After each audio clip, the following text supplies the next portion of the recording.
Okay, we are continuing our way through the book of Exodus, and we come to what is in this section in chapters 16 to 31, some of the more difficult readings that we have early on in the Old Testament. This is the kind of section where when you begin your Bible reading in January, you know that this is coming, you know that there's going to be books like Exodus and Leviticus that have these rules and regulations and laws, and it's difficult to read. Nothing I can say will really make it any easier for you to read, but hopefully some things that we can identify and talk about from a big picture standpoint will help to make some sense of what's going on and help us to appreciate these texts, even if they're still difficult for us to get through when we read them. But again, we just keep plowing along, and there's going to be more of this down the road.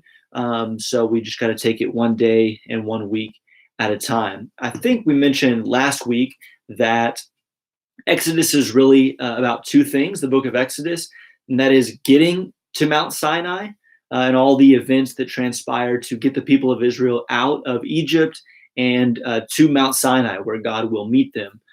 But then you have the part of the book that is about being at Sinai and what transpires there and what it is that God is communicating to the people. The first part of this week's reading, we're still in that first section where the people are getting to Mount Sinai. And so we have some of the classic stories of the people complaining in the wilderness. We won't belabor the people's failures too much in this video. There'll be plenty of time to do that, especially next week with the Exodus 32 incident, as well as later on when we get more complaining from the people of Israel in the wilderness. We're familiar with that.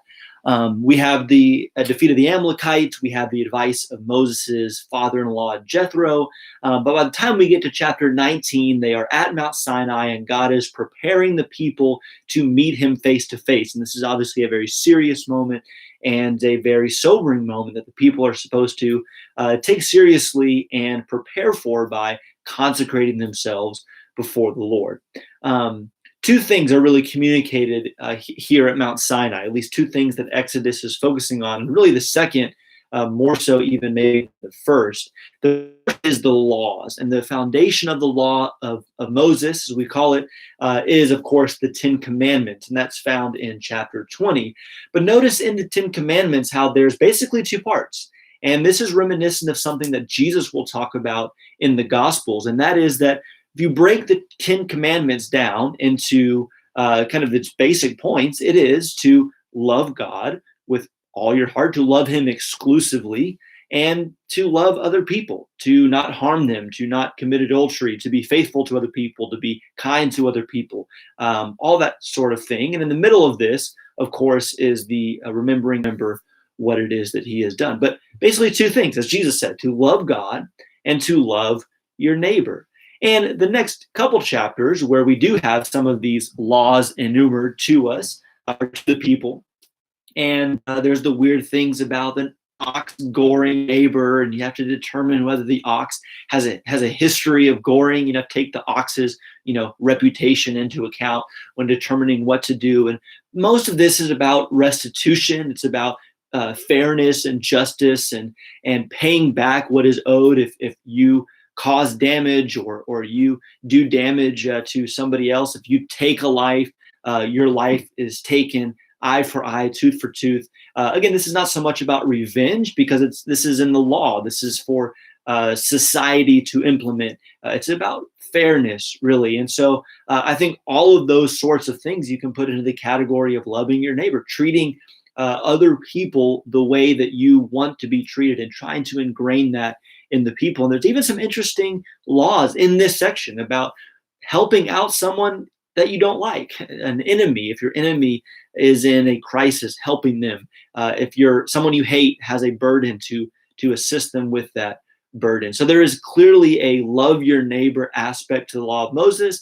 And then there's a lot of other things in these chapters of laws that have to do with worshiping God exclusively and avoiding the idolatrous practices that were a part of their past, as they were familiar with in the land of Egypt, and that would be a part of their future, the idolatrous practices of the people in the land. All the ites that keep getting mentioned, the Girgashites and Perizzites and Canaanites and Hivites and Jebusites, all those people, but exclusively worshiping God and avoiding these idolatrous practices. So those law chapters in 21, 22, and 23, again, like the commandments in chapter 20, boil down to love God, love your neighbor. Then in chapter 24, there's this beautiful scene where the people confirm the covenant. And one of the ways that's done is by the elders going up onto the mountain with Moses and Aaron and actually eating a meal in the presence of God, confirming this covenant. And that's an important picture, because what we want to emphasize about what's being communicated at Sinai is this relationship, this fellowship, or really the word being used here in the law of Moses in the Old Testament is covenant. There's a covenant being established, and the covenant requires the keeping of the commandments that are being enumerated. But this covenant is symbolized or is demonstrated with the building of the tabernacle. And that really becomes the focus of this section of Exodus. And what will happen is that even later on in Exodus, all these things will be repeated in a way as the tabernacle is actually constructed. And so why does the tabernacle get so much airtime in the book of Exodus? And I think the reason is because this is what's happening at Sinai, is that the covenant between God and Israel is being established, and the tabernacle is the place where God will dwell among his people. There's an important phrase that I want you to notice in this section that repeats almost every chapter, if not more than one time in a chapter. And that is that God tells Moses that he make this tabernacle according to the pattern shown to you on this mountain. Now, why is that important? Well, there is a lesson to be learned from that statement, that when dealing with issues of worship and approaching God and how his people ought to operate in his presence, so to speak, that there is a seriousness about following the pattern that he prescribes. But there's other things too I think we should take from this. And one of them is that what God is saying is that what you're doing down there, this tabernacle and all the things that take place within the tabernacle, it is a reflection of a heavenly reality. And so you see that in the building of the tabernacle, that in many ways, what's being built is like a portable throne scene with a kind of a palace feel. Again, it's meant to be kind of packed up and carried and then rebuilt. But it is like a throne room of God. He has his seat where he sits, like in heaven. He is surrounded by these cherubim, these angelic creatures that are built into the Ark of the Covenant. And so they are representing the presence of God in the tabernacle. And that's why they have to follow that pattern so carefully. But again, what's the point? The point is that this is God's presence amongst them, amongst people. He's dwelling among them.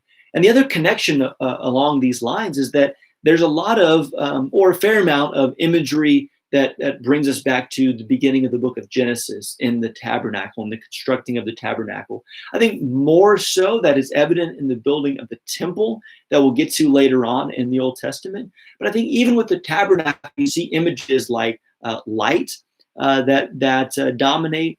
You see the image of precious stones. In fact, gold and onyx come up, and those stones are mentioned in the description of the Garden of Eden in Genesis chapter 2.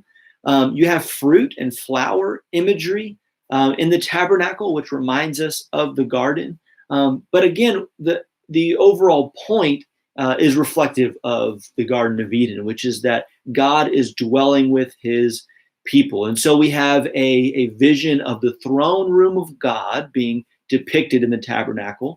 And we have a picture of fellowship like God once had with man in the garden being represented here in the tabernacle. But of course, it's an imperfect picture. That's kind of the whole purpose of what we're talking about here in the Bible story, is that fellowship was lost.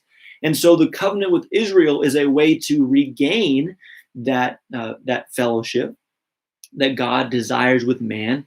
But of course, it's an imperfect picture that does look back to what was lost, but also looks forward to what will be regained eventually when God ultimately performs the work of reconciliation in Jesus Christ. And so that's why we have sacrifices in this section to consecrate the people, to atone for their sins, because it has to be atoned for if they're to enter into the presence of God.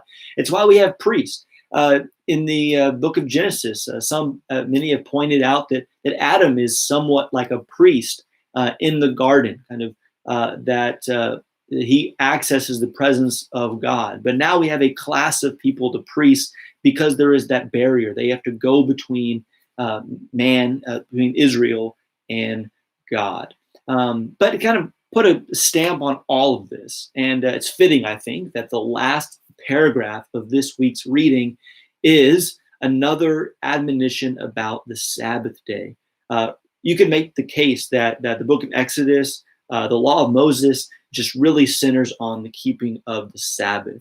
And think about why that would be in light of all that we've already said. It's because what is the Sabbath? The Sabbath is remembering that day of rest that God had, where he rested in this world that he created to dwell in fellowship with man. And so God's people are supposed to remember that. They're supposed to look backward and remember that why they were created, to have that relationship with God. And that Sabbath is supposed to be at the center of everything they do, because they are, as God says here, they are his people and he is their God. And the Sabbath is the way to recognize that and memorialize that every week.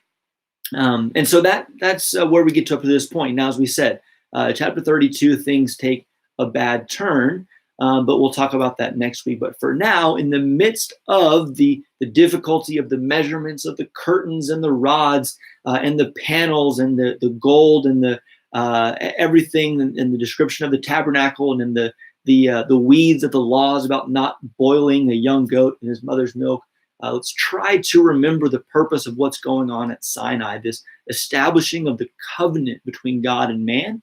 And it is reminiscent of the throne room of God. It is reminiscent of the Garden of Eden.